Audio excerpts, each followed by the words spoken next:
Hey, John. Hey, Glenn. How are you doing? Oh, I'm excellent. I'm awash in excitement about the presidential campaign. I'm not. Why? You tired of it already? Well, I don't want to admit that I'm tired of it, but I am worried now because I've been coasting on this idea that my guy was, pretty much a shoo-in, and Obama isn't a shoo-in at this point. And don't tell me. Didn't some people back during the campaign season try to point out that he might not be? Oh, but no, I'm sorry. Sorry. But yeah, it's depressing me because if he doesn't win, the sorts of things that are going to be written and said are just the sorts of things that I have dedicated a second career to working against. There's going to be all sorts What are the sort of things that are going to... Oh, you mean that it was because of his race? Yeah, I think that there is going to be a vast effort to argue that racism and bigotry that was just below the surface were the reasons he didn't get in. And it very well may not be that it was those things. It's as if his whole humanity is what color he is and the fact that bigotry has something to do with it. And I get the feeling that if it's close, it's going to be hard to make a definite case one way or another. And I don't like that they're going to be black people reinforced in what I think of as an exaggerated view of the role that racism plays in American life. And equally, I don't like the fact that there will be a certain strain of white person who will almost, it seems to me that there's a certain kind of white person who would almost feel validated by Obama losing because it would give them a chance to sit around talking about how, yes, racism, it's a terrible thing. And that makes them feel good because it means that they show that they are aware and compassionate people. And I don't think that's a deliberate feeling on their part. Let me say something to you, John, because I hear everything, and it has a certain logic to it. But I must remark on how your concern about Obama losing, if he were to lose, that he might lose, the thing that you're first voicing as your grave concern is how other people will interpret the loss as opposed to the foregone opportunity for a certain definitive sort of political leadership and sort of public policy program to be put in place. I mean, well, I would have gotten to that, but yeah. But doesn't this perhaps suggest what some of the problem might be, which is that the candidacy is so freighted, even by those like yourself who are, I would say, if I may, nuanced and, complex in your views about race, it's nevertheless so freighted with this symbolic, whereas the one who's always talking about racism, the racism monger, will interpret this as proof yet again that a black man or woman can't get to the top in America. There's a glass ceiling keeping us out of the White House, blah, blah, blah, which certainly would not be your line. Nevertheless, your line is still, in a way, symbolic and, if I may, and with due respect, not substantive. I don't want to admit that you're right, but you are right to a large extent. I think that what I'm saying is substantive, though, because I think that if Obama didn't get in and there were people sitting around almost relieved, almost comfortable that their way of looking at things had been proven, then I think that it would be really bad for this progressive experiment that you're talking about, because part of that progressive experiment would not only be a matter of Obama bringing in programs to the extent that he could that actually moved us out of what you could argue is a good, practically 15-year political stalemate, but also part of that would be a realization in this country that certain obsessions, certain ideas that progressive agenda can't happen because of how white people feel about black people is no longer what it used to be. I think that would be a crucial part of it. Talk about hope.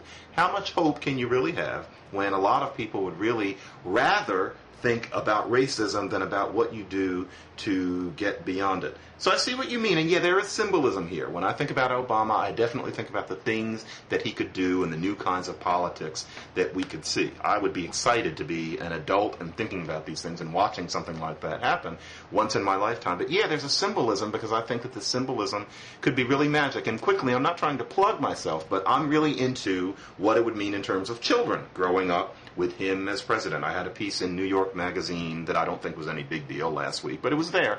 And I really, as soon as he got in, I would be thinking about the kids. And I am afraid to be sitting there in a few months watching TV and finding out that that's not going to happen. So, but I do take your point. Yeah, well, let me sort of restate my concern because I'm not sure that you just addressed it. My concern is that there's a difference between bread and butter politics, where you have well-defined interest, where you have a pretty clear ideological program, where you embed yourself within an ongoing tradition of collective struggle or striving, if you will, and so forth. I don't mean to say Obama's outside of this, but I want to draw a distinction between that and this thing that the Republicans have made so much hay of late, lampooning, which is this, quote, celebrity, close quote, this star status, this being the center of, fervor, excitement, hopeful imaginings of something that's transformative, that's transcendent. Those are not the same thing. I mean, charisma, moving people, bringing tears to the eyes, touching them in their gut, getting them up on the edge of their chairs, making them shout out. That's not politics. It's a part of politics, but it's just one part of politics. And there's something else there, and that has to be there if you're going to make it all come together. I'm speculating. I'm just sort of thinking out loud. Right. And so what I'm saying is what I've begun to think of late. And we can go over some of the particulars, the forum at the Saddleback Church, the Paris Hilton and Britney Spears assault on Obama's, definition, many other things. What I'm beginning to think is that there's something, like I was saying this the last time we talked, right? The trip to Europe was going to give gravitas. It was going to make him into a world leader in the eyes of people purely by the manipulation of images. And I don't mean manipulation in a nefarious way. I just mean the artful presentation of image. Sure. That was supposed to transform something in the imaginations of American voters of doubt into certitude. Image was going to be a substitute for, an actual record of accomplishment for a concrete program. So there's something, it seems to me, sort of a built-in potential for disaster. You saw the story in the New York Times, I assume, yesterday or the day before. I think it was in yesterday's newspaper, Sunday, that the Democratic governors like Governor Strickland, another one was interviewed and quoted, Strickland of Ohio, but apparently grousing concern amongst senior Democrats about the direction of the campaign. And I can go on in a litany. I don't want to filibuster. I just want to say I'm feeling the real need for some basic gut bucket politics. Some let's get the ward machines together. Let's get the trouts that are feeding at the public snouts that are feeding at the public trough. Let's get something like that, and let's define ourselves in some way that can hook up with something deeper. Otherwise, I've got a very bad feeling about this. Glenn, it's interesting. I certainly take your point, and I understand your discomfort with the shallower aspects of all this, the manipulation of images, the punchlines, etc. But I don't know. Sometimes I wonder whether you think that everybody is, with all due respect and affection, everybody is as much of a grind as you, thankfully, are. I wonder. Sometimes it seems as if you're waiting for the grand polity of this country to come together on a kind of a sober and detailed engagement with policy, which I don't think has ever been the case. And I think that what we're seeing is partly a matter of technology. It's at the point where you can see people's faces and replay what they're saying so very much. We're in a situation where we have all of this media that's so very up close and so very personal. And it is a media which is being used by, which is being aimed at, a populace who have always been uniquely susceptible to the image or the linguistic version of the image, which is the soundbite. And to an extent, I think that we might want to work with it, because if we're going to have the politics, and I think you do understand this, as I think you pretty much said it, if we're going to have the politics, if we're going to have the gut bucket politics and the coalitions, and working together to achieve things based on some sort of compromise, which nevertheless actually gets something interesting done, then certainly we have to have some sort of inspiration behind it, or that's probably not going to happen, especially in a situation where our politics have become as sclerotic as they've been lately. There's going to have to be something that blows things up. And of course that's going to be some sort of cult of personality. I don't have that much problem with that, because I'm not sure, and you may know of something that I don't, and maybe you're thinking about roughly what happened between 1963 and 1966, but there would have to be a cult of personality that would create a kind of lurching change in our politics. I'm thinking in particular of this new book, The Liberal Hour, which really does underscore how what happened in the 60s was really a matter of something that happened during a few years. A certain consensus came together, and it wasn't just because everybody suddenly had common sense and compassion. It was partly because television was new and showed the injustices of racism in a new way, and it was partly because we had a president who was killed, and once again in a way that you didn't see with woodcuts, but that you saw film of it. And then you had the charisma of black leaders making a special argument at a special time. That's what happened, and even that only lasted for about 1,000 days. Let me see if I'm understanding you. So you're saying sometimes things just come together in a moment, not for any particular reason. No, but they come together because there's something charismatic that happens. Things get blown up, and it's not that people just sit and think about it. Something strange happens that gets people in their guts. And that's what Obama's doing, just like what happened in the mid-'60s. How else would it happen is my question. Okay, so maybe it's not feasible. Maybe that kind of change really is a pipe dream. You know, maybe it doesn't work that way. Maybe what you do long. is you have incremental change, and unless there's a depression, for example, and then there was the New Deal. And if you look at that, the good part only lasted a few years. But what I'm saying here, and it's going to sound like, you know, rehashing some stuff from the primary campaign. I don't want to do that. I really don't want to do that. But what I'm saying is, the Obama candidacy was constructed on this idea of being above politics, and there was this almost contempt, I would say, for. Let me give you just one example. Do you remember the suspend the gas holiday, the gas tax holiday? So that was a gimmick, quote unquote. Okay, and now I'm an economist. I just want to confess, to my colleagues out there, I know that it, had all these kind of problems in terms of the rational, logical workings of it, but it also had a certain political ring of truth to it. I don't, it's the kind of Democratic Party interest group, pandering politics, but of course the Republicans do it too, that everybody takes pleasure, all of us, Cambridge, Massachusetts dwelling, snobs take pleasure in denouncing, but that is also a way that politicians show voters that they're fighting for them, that they're in this thing for them in a very concrete way. Yeah, Democrat for the masses, right. And that was poo-pooed, and it worked during the primary campaign, but you can see with this oil drilling fiasco for the Democrats, that there was nevertheless a certain kind of political power in that kind of appeal. And these intellectual arguments, it's a gimmick, it won't solve the problem, So here we are, too clever by half.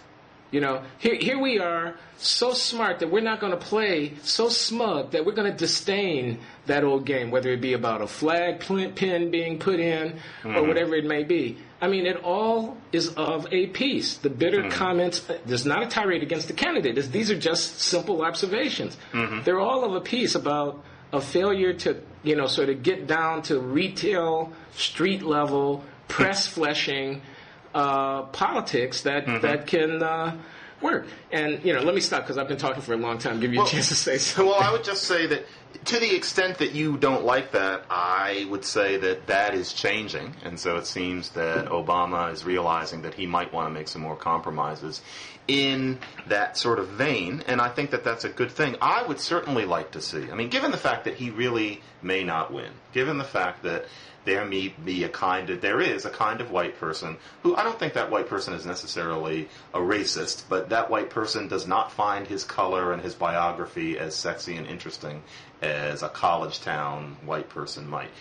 That kind of person will be interested in Obama if he gets down to the nitty-gritty. And the idea that he's going to be above politics and bring the nation together, that might not appeal to that person who's having severe economic problems, etc., whether they're bitter or not. And I would like him to get down to some policy proposals, and in light of the kind of culture that we have at this point, I would like him to do it with some good, articulate sloganeering. I'd like him to keep it short. People process sentences 7 words at a time. We produce sentences 7 words at a time.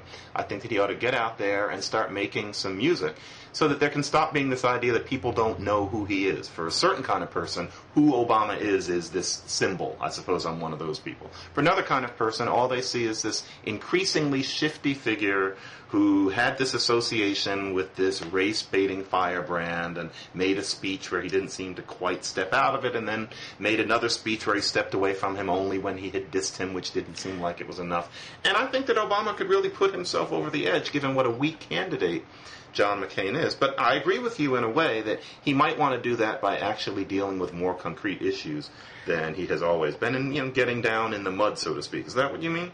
Well, he seems to be moving in that direction a little bit now, but there's something else. I think I don't think it's the Reverend Wright, although that thing is laying there, I don't necessarily think it's sort of the machinations of the media. I think the candidate Barack Obama is showing himself not to be as good as we thought he was. He's good at a certain set of things. He gives a good speech. There's not any doubt about it. But he's made, I think, I'd like to know what you think, 2 horrific blunders in the last month.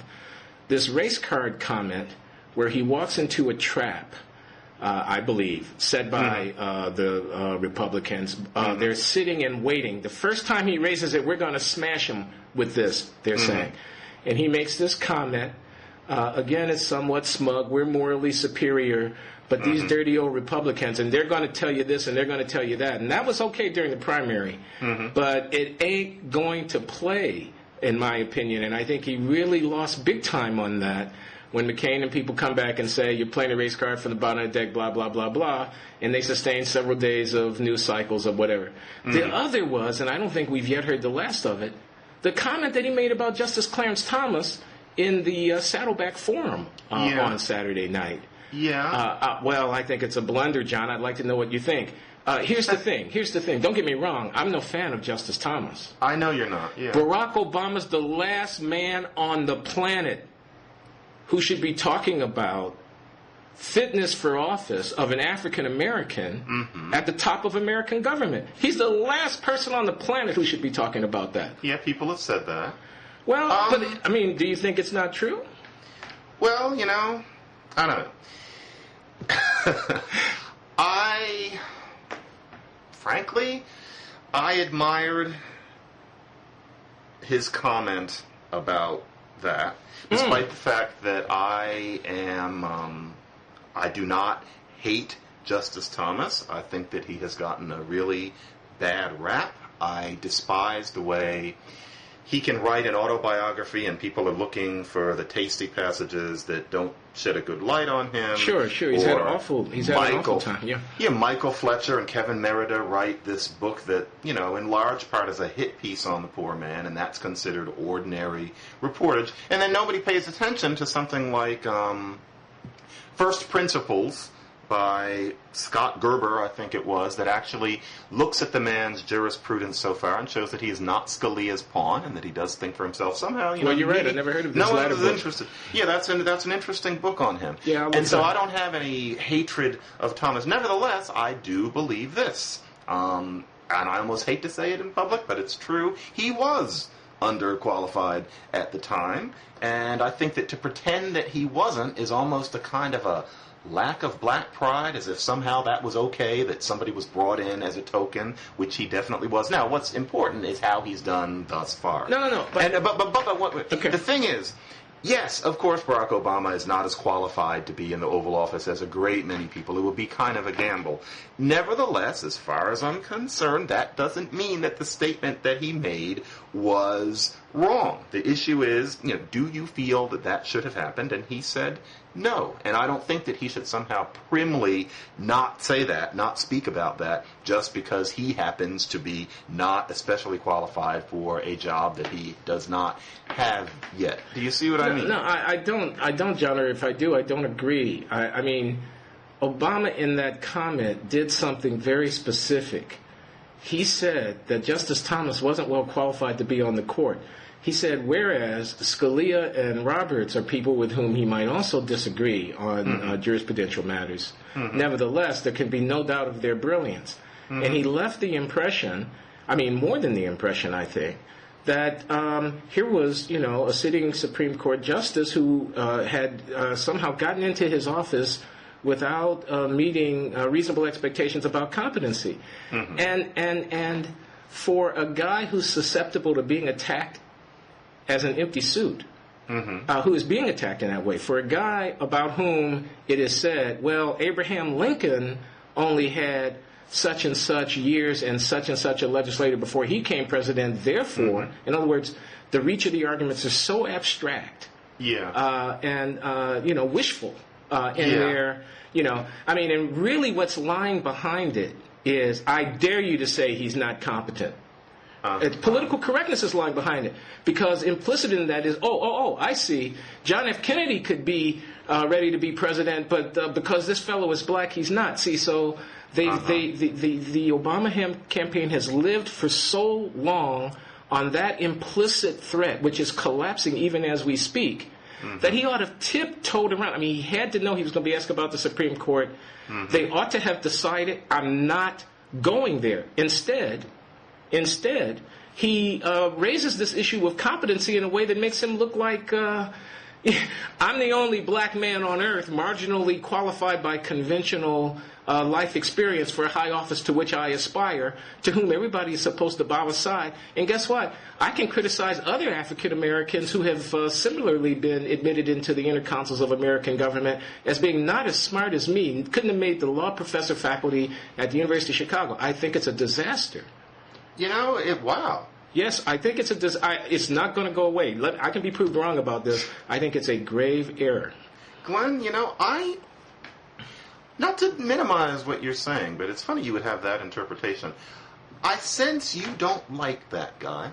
I sense that he really gets in your craw, because what I saw in the comment was just a massive kind of confidence, for one thing, and also the qualitative differential here, for me, is larger than you're supposing. Here again, I end up having... You mean the difference between Thomas and Obama? Yeah, Obama, yes, okay, he hasn't ever really run anything. Yes, okay, in his community activism, it's not like he was in there long enough to actually accomplish a whole lot, although I'm not sure what accomplishing a whole lot would have been, doing the kind of thing that he was doing. But nevertheless, yes, but he did, have a certain Ivy League pedigree. He did make Harvard Law Review, and you don't make Harvard Law Review as a token. He did it because he was a human being who was that good, and he did. But we're talking about a leader of the free world here, John. I understand that he's smart. I don't doubt that for a minute. And I think that he's demonstrated more smartness than the other person we were talking about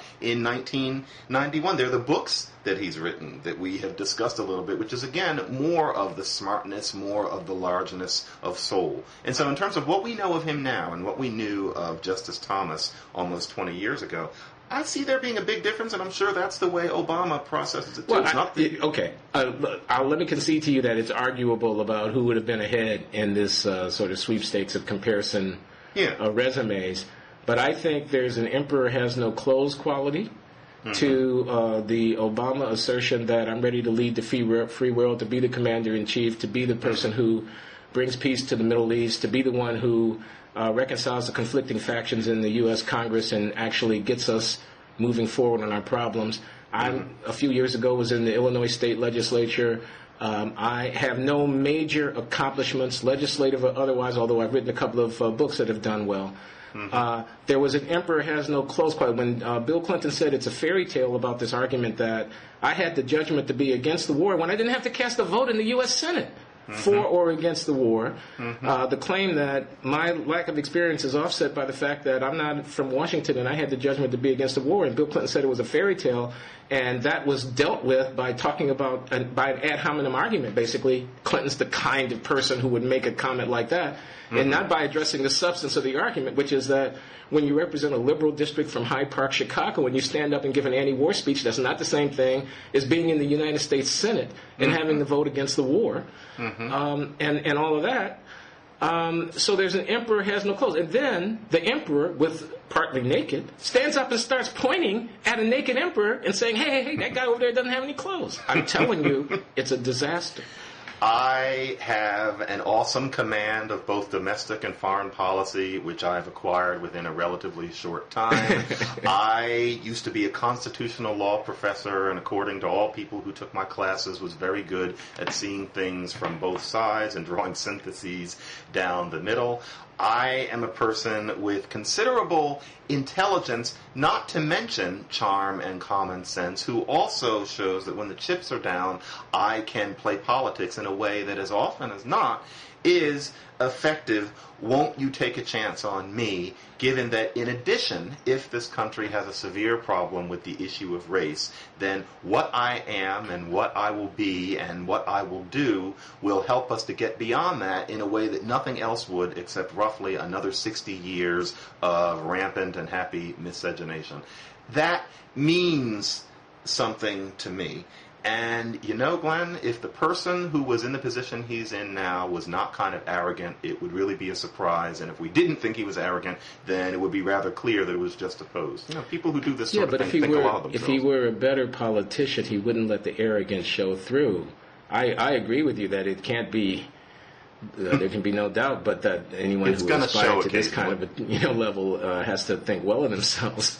Yeah, very well. But if you're shrewd, and you're playing the thing right, you don't leave yourself open to this thing. I mean, well, anyway, I hear you. Maybe we should talk about something else. Well, we've stated our positions rather clearly. If we want a little bit more about Obama, talking about disappointment, for me, the sinking moment during that interview was not the Justice Thomas comment. I knew that was going to make the news. Yes. I was thinking, what are we going to be talking about next week? But not only you and me, but what are people like you and me going to be asked about? But what I didn't like that bit about the evil. I didn't like how when he was asked about evil, he talked about how there's evil all over the world, et cetera, et cetera.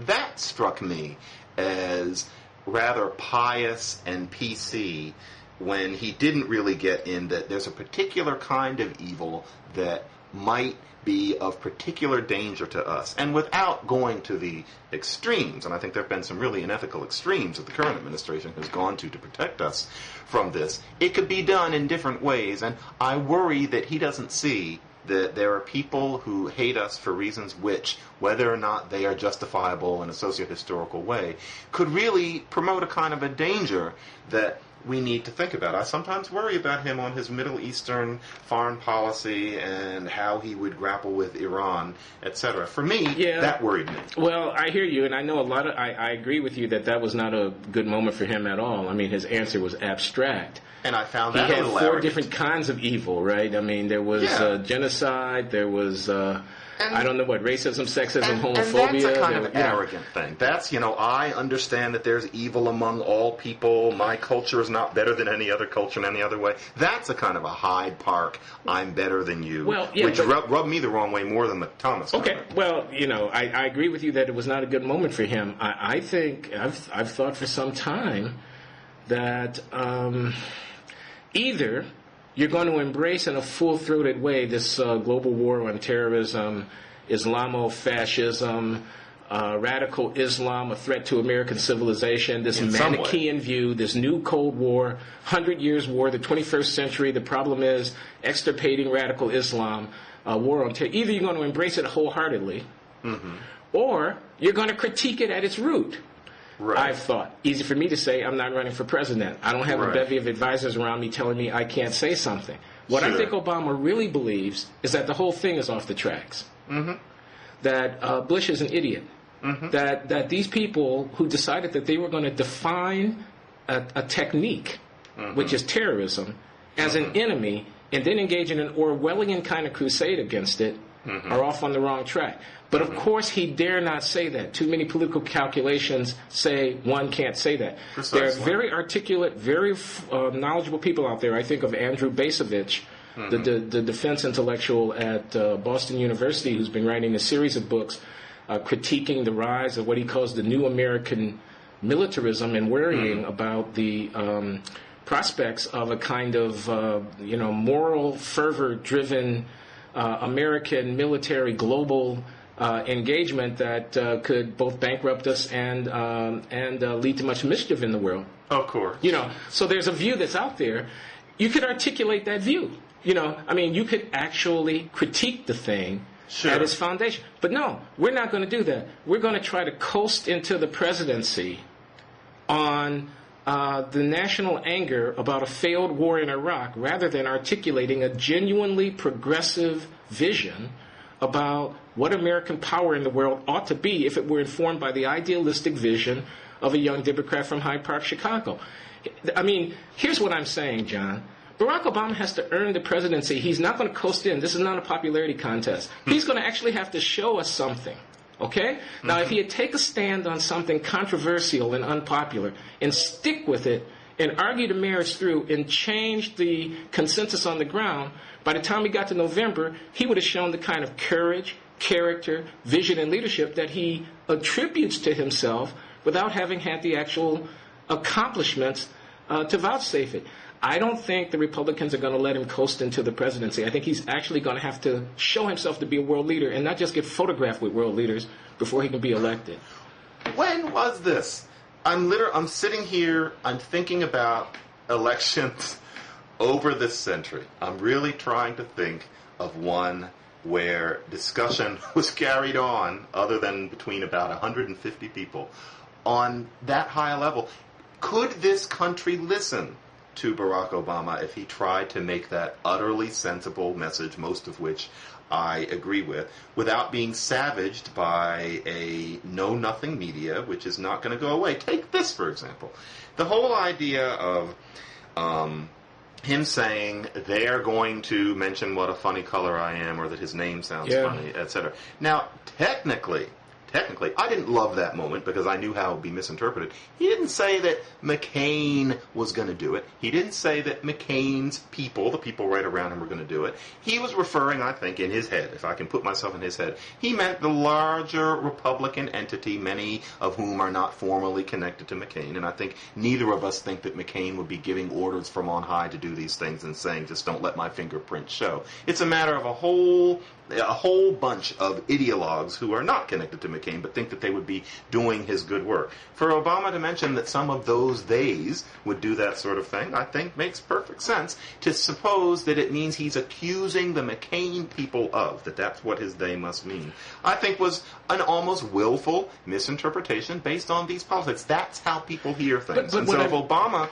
gave the kind of address you mean, imagine what people would say about it, and then he might not get elected. Wouldn't it be better if he would act on those views and maybe put them forth after he becomes president of the United States? When was the election where that sort of disputation could be had in the public forum without being misunderstood by people who don't know how to pay attention? Well, really, that's a genuine question. I can't think of one. I don't know about that. I just know that it was a mistake. I think it, like I said, was walking into a trap. I mean, what he should have said was, there are going to be some people out there who would never vote for me because of my race. I hate to think that, and I'm going to do everything in my power to persuade every American to cast their vote for me. Next case, leave it simply at that. The sins of the primary campaign have lingered on into the general election. Mm-hmm. Whereas political correctness was the order of the day in a certain self-righteous sort of victim stance. I mean, both I'm above race, but, oh, by the way, I'm also black. Mm-hmm. And encouraged by the press, by this cheerleading commentariat that's out there. Did you hear Bob Herbert comment about phallic images in the Britney Spears Paris Hilton ad? Yes, Bob Herbert has really annoyed me over the past 6 months. He's talking about over the top. Mm-hmm. You know, during the primary campaign, the otherwise sober Orlando Patterson opines in the New York Times that he sees D.W. Griffith type Ku Klux Klan imagery in Hillary Clinton's 3 o'clock red telephone ad. Yeah, I remember that. See, this creates a sense of righteousness. The slimy... In other words, politics has been politics for a long time. Everybody has had negative ads run against them. Everybody has had everything under the sun used against him. John McCain was said to be the father of an illegitimate child because he adopted a Bangladeshi baby. That's or right. whatever. Everybody has had this stuff thrown at them. You know? But I'm black. Mm-hmm. We're from Hyde Park. We're the enlightened, post-racial generation of achievers. Mm-hmm. And we deserve to be evaluated on the merits. Nobody better not say anything dirty about us. Mm-hmm. To me, that's the flaw, because it's tone deaf to the American way. I memean, it works in the Democratic fundraising precincts, but it's not going to work, in my opinion, in a hard-fought campaign going into November. Oh, I agree with you completely on all of that. There's a taxonomic distinction here. I did not see his quote-unquote race card comment as being in that class. I mean, you can make an argument. It is plausible to make an argument that, yes, you can throw anything at me that you want to, but to throw that I'm not qualified because of the color of my skin is off limits, or I dispute that, or I think that you're disgusting for doing that. Now, I think that if he's surprised that race is ever going to come up at all, then it's kind of Pollyanna-ish. But I don't think it's wrong for him to say something like that, because really the people who seem to think of it as racist whenever anybody criticizes Obama, and especially if it happens to be in a rather tart or colorful way, those are the others. And so, for example, Bob Herbert, I try to put myself in people's heads, and I probably try to do it too much. I try to understand why somebody who, hates me would feel that way, and I can usually understand it, why a Republican would feel the way he does, why a Democrat. Herbert, I try to put myself in the mind of an intelligent man of hearty middle age looking at things that are going on and seeing racism lurking behind every tree. Every time somebody says something about Barack Obama other than, that was a book falling, sorry, hallelujah, he sees it as racism. It is appallingly sloppy logic, and he is not an ideologue who's doing that just to attract people to his column. It seems to be the way he really thinks, and he's representative of a way of thinking, and I shudder to think how people like that would be enabled by an Obama loss. Can you imagine what Herbert's column would be like for the next 6 months after Obama lost? Well, I'm not going to read it, so it doesn't matter to me what it would be like. I mean, I'm not saying I don't read Bob Herbert. Obviously, I do, but if he starts writing columns like that, I'm going to read the first paragraph and then move on to the next thing. But with friends like that, Barack Obama doesn't need any enemies, if you ask me. I agree. Back during the primary campaign, Bob Herbert wrote a column that I thought was just terrible. I mean, it was attacking Hillary Clinton for what he thought was gutter politics. Mm-hmm. Clinton fighting for her life and trying to win this primary. And frankly, when you look back on it, the arguments that she was making about the candidate, all made perfect sense. They should have been made, obviously, because they're going to be made now. Obviously, those arguments were necessary to be made. Somebody had to make them. Of course. Whatever. And he's going on about how the Clintons never had any class, and he descends into this. Do you know when they left the White House, they took stuff from the White House that they weren't supposed to take? Yeah. And he trots out all these allegations about Hillary Rodham Clinton's brothers, who were lobbying for clemency for some people in the last days of the Clinton administration. Again, I have no brief for the pardons that he issued. I don't know enough about it to have an opinion. I'm just saying Bob Herbert trots out all of this kind of stuff that a vast right-wing conspiracy would bring up against the Clintons in the midst of a primary campaign because he didn't like the fact that she wouldn't withdraw from the race and she was actually challenging his candidate. Yeah, you know what Where does he get off? Who does he think he is? You know who he thinks he is, and I'm saying he as representative of a group of people who think the way he does, often of the years of his. You know who he thinks he is? Not as good as white people, and I honestly believe that. People like that come from a time when it was easy to fall under the misimpression that to be black is to be less. It would have been hard not to feel that way under Jim Crow. And I think when I read something like that by Bob Herbert, that what he really thinks deep down is that for a black person to have made it to a certain point, to have rung the bell a certain number of times. That's really the best that we can be expected to do. That when we do that, we are superheroes. And therefore, of course, under that paradigm, to criticize that person at all, you must be a racist because, how could you have any problem with the person doing this? It's as if he thinks that there's a permanent handicap. That's the most charitable way that I can put it. I think it's a lowered self-image. And it really does worry me, because if he really believed that Barack Obama was as wonderful as he claims to, then he wouldn't wince every time someone says something like, we have to question this person's competence. Yeah. When, as you say, he has not done that many things. I don't dispute that point. I'm not going to psychoanalyze the brother, as they would say. but I can't rule out what you say. It's worth thinking about, I think. It's how I make sense of somebody like that. But I want to tell you this, because I saw it. I happened to be watching the program Morning Joe on MSNBC. There you are, Blogging Heads World. I confess, I sometimes watch MSNBC in the morning while I'm getting my exercise on my exercise bike, okay? But so I saw him come on, and it was beautiful. Because there's Joe Scarborough, who, I don't know if you know, but he's this TV personality. He used to be a congressman from Florida, and he's a Republican. He's a pretty conservative guy. He's also a likable guy, and he's kind of got a regular Joe persona. Mm-hmm. And there he is agape. I mean, his reaction was so understated. He actually didn't challenge Herbert on the phallic symbol assertions that were made on his show. He simply left them there. Left them lying there for however many millions were watching his show that morning to scratch their heads and ponder what the significance of a New York Times columnist running around finding Leaning Tower of Pizza phallic symbols and imagining that the John McCain adsmen are so clever that they planted those implicit sexual symbols in the same video with Britney so as to suggest that Barack Obama wanted to get your daughter or your wife. I mean, I don't know. It was so labored. It was very labored, and it was paranoid. And the funny thing about Herbert, not to dogpile on him, is that when you see him, when you do occasionally see him, there's a sort of peaceful quality about him. He smiles easily. He doesn't seem like a tortured person, and yet he writes these sorts of things. And I do think it's because of some sort of inner pain. But no, I'm not a trained psychologist. There's definitely something wrong there. But I think that as we look at what's going on, I suppose that what I am most worried about is that because of the sorts of things that influential people like Herbert write, or even sometimes some of the things that Obama falls into saying, I suspect when he's tired, that they're going to be things like, I was at a party once in 1998, and I think it was that year, and one of the new Star Wars movies had come out, the one with Jar Jar Binks in it. And I was at a party. This was a party that was very much a kind of stuff white people like party. It was the people parodied in that blog to a T.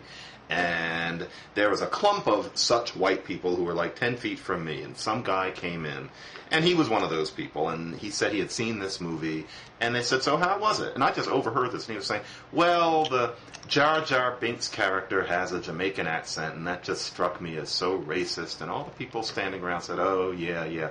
And I remember just thinking in my mind then, even though I wasn't in that conversation, was that really his primary response to that movie? Is that really the first thing that's supposed to come out of his mouth about that large movie full of interesting special effects and, I'm sorry, what was the movie again? It was the Star Wars movie that had Jar Jar Binks in it. And frankly, okay. Star Wars bores me, so I didn't actually see it. But I remember there was a little controversy over that.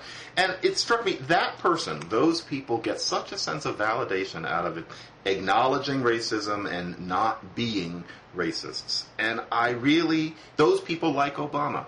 And I really don't want him to fail in order that people like that can stand around at parties clucking about the ignorant people with pitchforks who wouldn't let him in. But the fact is, he is going to slip sometimes, Glenn. I think that there are times when he's going to mess up, and I don't know if we want to read each one of those times as evidence of him being unfit. And it seems to me that what he really does is he slips occasionally. He doesn't flub again and again and again, the way, for example, McCain does. He hasn't lost my confidence yet in that sense. Well, I want to challenge that. I mean, not that he's going to slip. Of course he's going to slip. And no, I'm not writing him off. I mean, he's a man of enormous talents, and it's a long way before now and Election Day, between now and Election Day. But you mentioned the evil comments from McCain, who was very, clear, concise, and concrete. in his reaction to that question, and from Obama, who then, proceeded on a kind of ethical disquisition on the various forms of evil in the world and so forth, was too abstract and too intellectual by far. But I thought, not just in that comment, but in many moments of the Saddleback Church Forum, McCain was just coming off very, very good. I mean, of course, he had the audience with him. It was not a level playing field exactly for Barack Obama, in that that audience, I think, was predisposed to affirm many of the cultural positions that McCain would take. Mm-hmm. But McCain handled himself very well. Mm-hmm. He was extraordinarily well prepared. Then the Obama campaign, it was reported, was telling reporters that they think the cone of silence might have been broken and McCain might have cheated. That's I heard that said by one of these talking heads on the television that the Obama campaign was putting that word out, sort of privately. That they didn't think Obama did a good job. Yeah, but I mean, come on. He cheated? I mean, whether he did or he didn't, unless you can prove it, you should shut up and not say anything about it whatsoever. It makes you look small to say that. He had a terrific night, John McCain did. He was relaxed. He got to tell all of his stories. Mm-hmm. His lapsing into anecdotes was exactly the opposite of Obama's sort of stiff, professorial manner, and his remove. I mean, it wasn't quite Michael Dukakis failing to get excited at the hypothetical that his wife would have been raped. Right. But it was of the same, kind. It was in the same ballpark, a kind of lack of real media. I mean, why do you want to be leader of the free world? What are you going to do with all of that power? Yes. I mean, you've got to have a concrete, simple, straightforward answer to that question. And like I say, if it's not wage war on all the evil Islamists in the world, then it's undo this march down to 100 years conflict with an imaginary enemy. It's got to be one or the other. You can't coast. I'm repeating myself. I'm sorry. I know I sound like I'm lecturing, but I really believe this very strongly. Obama cannot coast into the presidency. He can't ride the polls into the presidency. He's going to have to do something.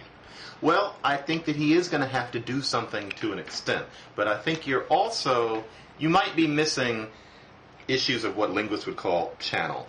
Obama is more comfortable doing a big rally and coasting, so to speak, on applause than he is in being interviewed by a person. And so, as we've seen, he wasn't as good during the debates, just in terms of charisma, as he is when he gives a speech. So there you have it. Suddenly he's Adlai Stevenson when somebody's asking him questions. He seems to almost not like being asked these questions. And that's the way he is, and he could get a little better at that, just like Hillary Clinton got a little better at making a speech. But that's just his nature. But you can't say that when he is giving one of his rally addresses that he doesn't seem to have a certain inspiration. The distance that people see in his eyes, I do not see when he's giving a large speech. And this is why this is important, because you mentioned that it's important to inspire people. And part of that inspiration definitely comes when he's giving big speeches. And the big speeches are part of what being president would be. So imagine, despite the flaws that we're talking about, can you imagine what that man's State of the Union addresses could be like, where he is talking to a whole hall of people, to the whole United States, and excerpts of it can be played again and again on YouTube. You'll see inspiration there, and he'll have had more time to think about broader strokes of policy than the smaller strokes that he has on his website. He'll excite people. People will turn on his State of the Union addresses. It'll be a kind of entertainment. Can you imagine State of the Union addresses being played in the barbershop? I can assure you that, as good as Bill Clinton was at it, nobody was looking at those in a black barbershop. Now it'll be in a black barbershop. There is inspiration. Imagine the first time he does a State of the Union address, and he tosses off one of those lines with that colorful, preacherly cadence, and the whole audience goes wild, and people are clapping at home. That's special. That is inspiration. And McCain could never do that. Hillary Clinton, for all of her competence, could never have done that. It could be interesting. And you know something, Glenn? I think it would last 100 days. I mean, there would be the cynicism that would set in. There's no way he could pull this off for 4 years or for 8 years. But it might be a wonderful beginning. And if that's symbolic thinking, then I openly admit that John, I'm dealing in symbol. I got to tell you, I'm just sitting here smiling at the thought. I grant you, it's a wonderful thought. I mean, imagine that. You invite me to imagine that first State of the Union of an Obama administration, and as I do, I can't stop smiling. I mean, of course, it would be beautiful. It would be, he would hit it out of the park. Yep. The historical resonance of it would be so profound. People would be looking at it on the there. Potentiality for all kinds of things. Camelot. It would really be Camelot. You know. Another 100 days. And so that excites me. This is the thing about the Obama candidacy that has dogged me from day one. I mean, I heard that address that he gave in Springfield when the Reverend Jeremiah Wright had been tucked away, announcing his candidacy. I had it on TV, and I tried to get my children to watch, my teenage boys, and they wouldn't. Really? But I was right there on every word, and I was all excited about it and everything. But then, in my more sober moments, I came out being a Hillary Clinton supporter. Okay, we had a campaign. She lost. That's over with. He's the nominee. He's a Democratic Party nominee. I'm behind that. Okay? Mm-hmm. But I had all of these, conflicts, all these battles between hope on the one hand. I don't know any other way of putting it, One of my students said, come on, Professor Loury, you got to have hope. Come on, don't be a cynic. That's the worst possible impulse. But those were the conflicts. The conflict was between believing in this impossible dream that you just got through so beautifully, depicting in the form of that State of the Union, on the one hand, and this, I guess you're going to call it cynicism, this sense that too good to be true, I don't believe in magic. I don't believe you can make something out of nothing. I don't believe you can just transcend deep political differences. I think they actually have to be litigated and fought out. Mm-hmm.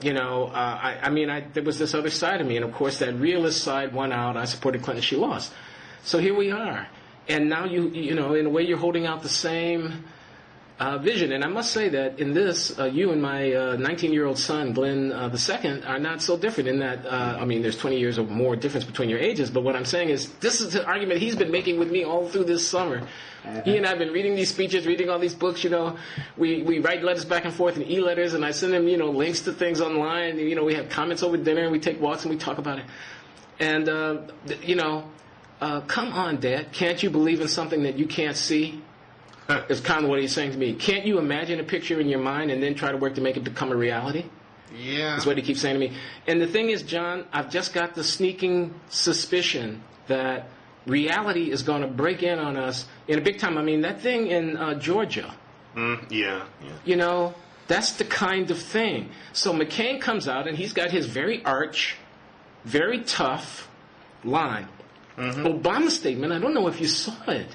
I thought, the words, if you just read the words off the page, it would be fine. Mm-hmm. But he was reading, he kept looking down at his notes, he seemed tentative, there wasn't anything expansive, he didn't go off on a, unscripted articulation about what he looked tentative, and he didn't look presidential in that moment, in my opinion. Mm-hmm. There's the reality, and there's this idealized vision, and I'm having a hard time getting a hold of the vision and keeping it there. I can glimpse it every now and then, but the reality always pushes itself back in on me.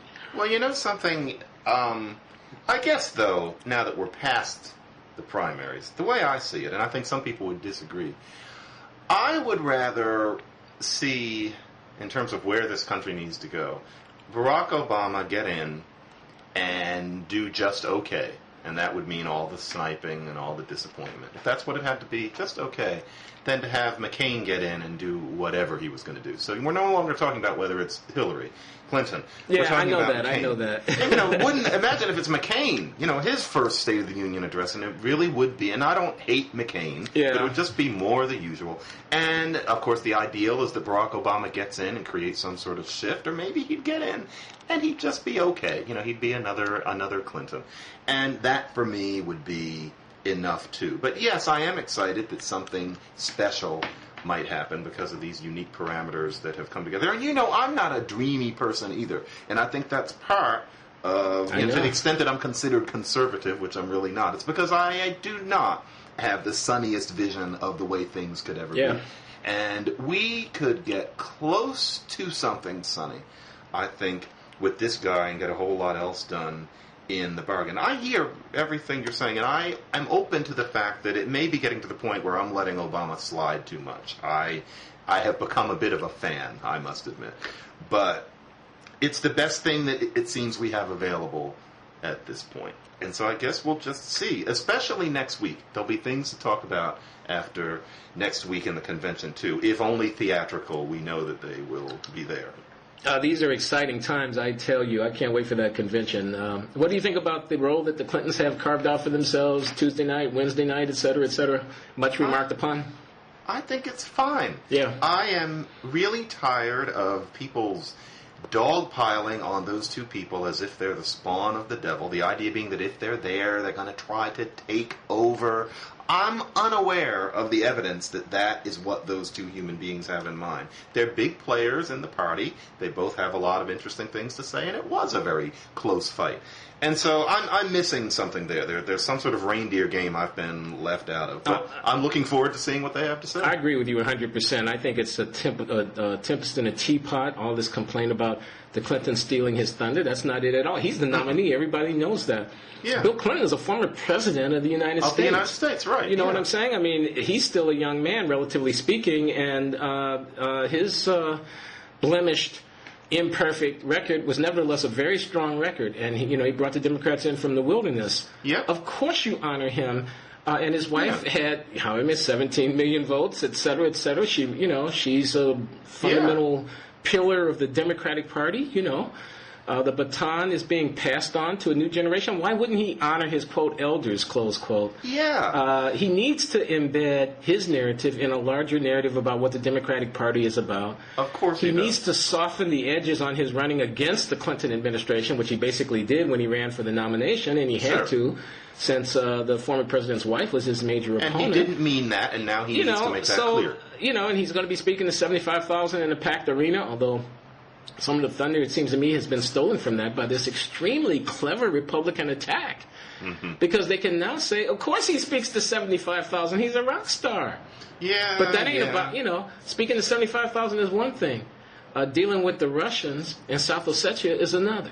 Of course it is, and we'll see what he has to say as time goes on. But the recreational hatred of the Clintons really, it's begun to make me a little bit ill. I think it's the childish part of our natures. And, based on all the criticism that he's been getting as a hollow suit lately, Barack Obama, I would imagine that his address would be one where he would at least be keeping that in mind, and maybe the man will actually say something amidst all of the rabble-rousing. We'll see.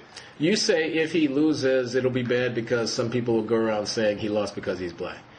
And I'm saying, okay. Wow. But if he loses, it's really going to be a shake-up inside the Democratic Party. Think of all the recrimination. Think of all of the people who have placed a bet. You know what I'm saying? Mm-hmm. They put their money down, mm-hmm. to on the nose, And if the horse doesn't come in, there's going to be hell to pay. You know what, though? I think he's going to win. And, what authority do I have? But from trying to read up on this every day, plus a certain gut feeling, and this is on record because these blogging heads things are online forever, so I'm willing to have you this made a quoted. prediction. I'm not making any prediction. I'm going to hold my fire for now. I refuse to imagine too concretely that this is not going to happen. Think positive, John. For a change, I'm trying to. So, yeah. Glenn, should we wrap it up for today? Yeah, let's wrap it up. We've talked. Let's do one after. The convention. I'm all for it. I'm sure there'll be plenty to talk about. I'm all for it. Good. All right. You take care of yourself for now, then. Have a good day, Glenn. Bye.